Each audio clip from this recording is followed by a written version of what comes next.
Step Brothers, the ultimate movie about two middle-aged men behaving like man-children.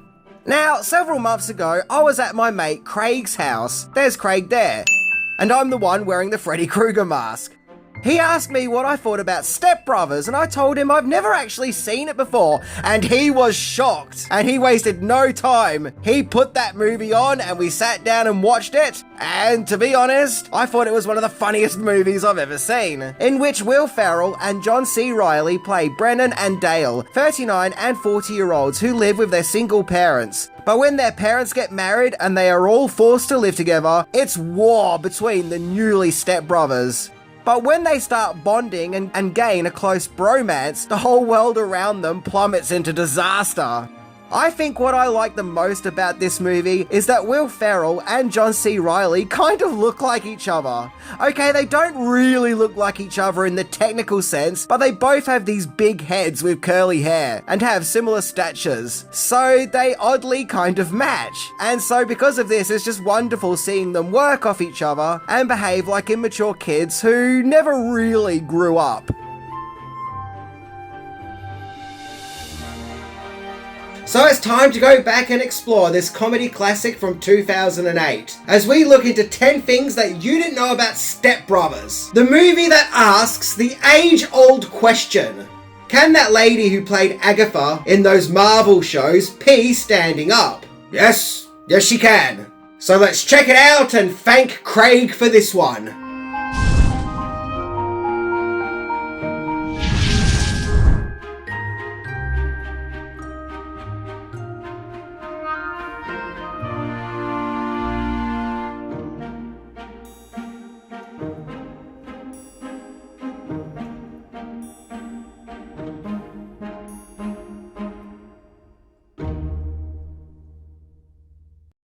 Number 10. Step Brothers grew from another comedy movie. Actor Will Ferrell and John C. Reilly have always gotten along ever since the audition of Anchorman, when Reilly auditioned to play Champ Kind. Reilly didn't end up getting the part, but he left an impression on Ferrell and director Adam McKay. So much so, the two would cast him in the race car comedy Talladega Nights: The Ballad of Ricky Bobby, where Reilly and Ferrell would finally share the screen together and wonderfully capture the comedic chemistry between the two of them.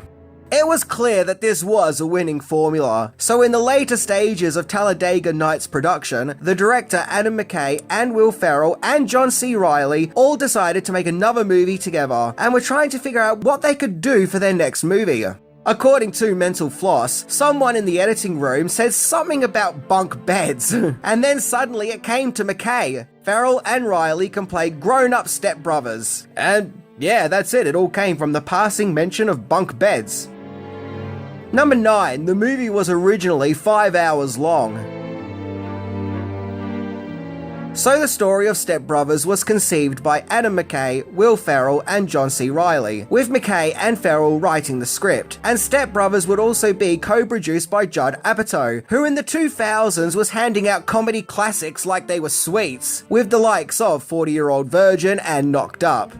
Step Brothers would be filmed in California, particularly the Los Angeles region, with the movie being backed up by Sony Pictures Releasing, who also previously distributed Talladega Nights. Now, according to Screen Rant, director Adam McKay would encourage his actors to do improv whenever he was filming his movies, as well as throw lines at them. You know, basically encourage the cast to make funny things up on the spot while filming. And so, the site adds that this ended up with scenes of dialogue being a lot longer than what was actually scripted. And so because of this, the very first cut of Step Brothers actually stood at being 5 hours long. Wowzers! The movie did get edited down to its eventual 1 hour and 38-minute duration, but somewhere out there is a vault that contains an extra 3.5 hours of Step Brothers. That's 3.5 hours of the movie that no one has ever seen before. Think about it, there was probably enough footage to make 4 Step Brothers movies. Damn, anyone else really curious to see all that deleted material? Number 8. Real musical performance, but fake balls. So a standout aspect in Step Brothers is the musical act the Brennan and Dale characters form, called Prestige Worldwide. And when they're not singing about boats and hoes, we see them do a musical performance at the end, which consists of Dale on drums and Brennan singing. However, behind the scenes, both Farrell and Riley did lend their own musical talents for real. That was really Riley on the drums and Farrell actually singing out a tune. However, something that wasn't real was Will Ferrell's ballsack, when he rubs his ball golias all over the drum set. The tester balls were indeed a highly realistic prop, but if you can believe it, the comical Nutrons cost about $10,000 to make. Damn, that's some expensive Nutterino's prop. Imagine working in the prop department and getting an order to make Will Ferrell's Beam Me Up Scrotties. Number 7. Casting quirks. So Farrell and Riley aside, then there's the rest of the cast. Firstly, there's Dale's father, Dr. Robert, who was played by Cabin in the Woods actor Richard Jenkins. And it can't be understated just how funny he also is in this movie. You can't help but feel sorry for this guy and all the crap he has to put up with, thanks to these two overgrown morons. Then there's Brennan's mum, Nancy. Originally, Leslie Ann Warren was offered the part, but she couldn't accept due to filming in another production at that time. So the part was played by Clara Clayton actress Mary Steenburgen. Interestingly, she's playing Will Ferrell's mum, but in real life she's only 14 years older than him. And previously she played his stepmom in Elf. Kathryn Hahn played the wife of Brennan's older brother, Alice. And I swear, in that scene where she suddenly pees in the men's urinal, I completely lost my shit. That was hilarious. Now, when it came to Derek, Brennan's seemingly more successful, spiteful brother, there were actually several actors in line to play the part, including John Hamm and Thomas Lennon. But instead, it went to Adam Scott. Or, as I've always known him as, not quite Eric Bana. You know, nearly Eric Bana, but not quite there. Number 6. Dog bite on the butt related injury. So going back to Mental Floss, there was a scene being filmed where a dog was on the set, and while on the set, the dog actually bit actor Richard Jenkins on the butt. Now, if I had to guess, I would say it was the scene where Brennan and Dale were fighting on the front lawn. If you look carefully, you can see several dogs were used in the background of that scene, as well as Cinnamon, the Belgian Shepherd. However, due to getting bit on the bum holy, Jenkins had to go and get a tetanus shot. And I'm guessing the dog bite was actually filmed, because Jenkins approached director Adam McKay and asked him, you know, for continuity purposes, should I be limping in the next scene? But McKay told him not to bother, as they probably won't add the shot of him getting bitten on the butt. Okay. I'm just gonna say it now. If I'm making a movie and I have to go through the discomfort of a dog biting my bum, then you better make sure you're going to use that shot in the movie. Number 5. Pajama pants made out of Star Wars bed sheets. Trust me, it'll all make sense in a minute. If you watch Step Brothers closely, you'll see a lot of the attire both Will Ferrell and John C. Reilly wear is really old school and retro. Lots of shirts that look like they are from the 70s and 80s. I guess this basically goes with the idea that Brennan and Dale are basically middle-aged man babies.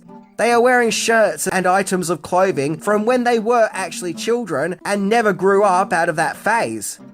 Susan Matheson was the movie's costume designer, and she had the challenge of finding all these old shirts and other items of clothing for the two main leads to wear, but without making them look like hipsters. That there was a worry about making them look like hipsters. So it was all about getting the balance right and having their look organic, as opposed to, once again, having Brennan and Dale look like hipsters. Interestingly, we see a pair of Star Wars pajama pants in the movie. And Susan Matheson made these pants herself by buying a Star Wars bed sheet on eBay and converting them into pants. And here she is posing with them. You know, I think I also had this Star Wars bed sheet when I was a kid. No, seriously, no sheet. Number 4, Step Brothers Around the World. So its US release aside, Step Brothers would indeed make its way to the shores of other countries. I love the Japanese poster. Its blue sky almost gives it a tropical look, no? However, in some territories, Step Brothers would get entirely different titles. The French poster gave it the title of Brothers in Spite of Themselves.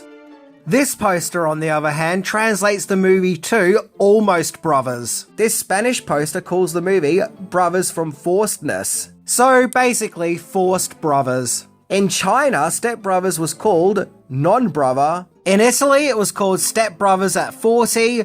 And in Portugal, it was titled Brother Parties. But my favourite alternative title is without a doubt, hands down, no questions asked, is this other Spanish poster, where the movie was called Brothers by the Balls. What balls are we talking about here? I don't know, maybe Brennan's balls that he put all over Dale's drum kit. Oh man, this episode is full of balls and bums and pajama pants. Number 3, sequel ideas. So Step Brothers would actually have quite an effect on the real world. For example, Dale and Brennan's song, Boats and Hoes, actually led to the creation of a political party.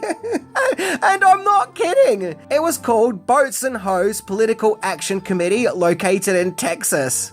And in Step Brothers, we see what's called a Catalina wine mixer event. Now, no such event really did actually exist, but because of this movie, there is now such an event.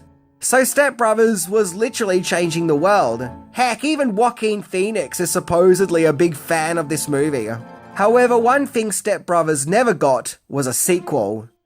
Now, Will Ferrell and Adam McKay have toyed with the idea of a sequel, with the basic outline of Brennan and Dale now having families, and have made several steps forward in life, but something happens that puts them back to square one, where they now have to struggle and fight to get back to where they were.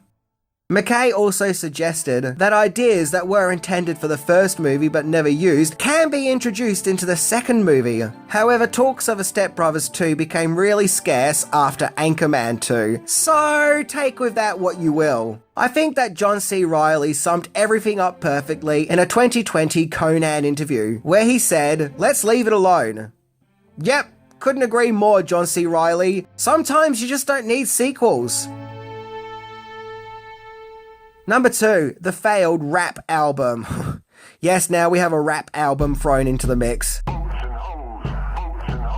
Now this is where things just get really weird and fall off the bandwagon of cray cray. Okay, so as established, Step Brothers never got a sequel. However, it nearly got its own rap album. Oh god. Yep, in 2011, Adam McKay announced on Twitter that Will Ferrell and John C. Reilly would be performing a rap album in character as Brennan and Dale. Yep, if you just couldn't get enough of Step Brothers, make way for the Step Brothers rap album. However, for whatever reason, the album didn't end up happening, and so we never did get that Step Brothers rap album. Unless Adam McKay put up that tweet on Twitter as a joke, and not meant to be taken seriously. Although, maybe not. Just when you think you've heard it all, Adam McKay, Will Ferrell, and John C. Reilly recorded a great deal of the Step Brothers DVD commentary in song. Why? Look, at this point, who knows, to be honest. I don't know what's going on with these guys. To bluntly put it, I don't get it. I really don't. Number 1, Step Brothers made Roger Ebert feel unclean. Step Brothers did reasonably okay when released. It arrived at movie theatres in July 2008 and would make just over $128 million on its $65 million budget, so it recouped its budget and made a profit of $63 million. Even some of the cast of It's Always Sunny in Philadelphia came down to the premiere to join in the fun. But its box office intake was considerably lower than Talladega Nights' box office earnings of $163 million. It got mainly mixed reviews from critics, with the movie's vulgar crudeness being a focus point, with it being theorised that you're either going to get on board with the movie's antics or you weren't. To me, the most interesting review came from Roger Ebert, who said that he felt that Step Brothers was so mean and he walked away from the movie feeling unclean. Jeez, calm down, guy. This is a Will Ferrell comedy. What were you expecting? Step Brothers has become a cult classic and a widely celebrated movie and is considered one of the best comedies of the 2000s. And I absolutely love this movie and I'm so glad that I found it. Once again, thanks Craig for that one. Something that makes it work is that both Will Ferrell and John C. Reilly are brilliant middle-aged man-children. The mayhem and laughs they create is nothing short of comedy gold, and what makes it so perfect is that when they are together, with their characters working alongside each other as friends, it just seems to work perfectly, almost as if they complete each other. So Step Brothers is a great, outrageous comedy about friendship and accepting new people into your family, and discovering a strong dynamic when working together rather than working against one another.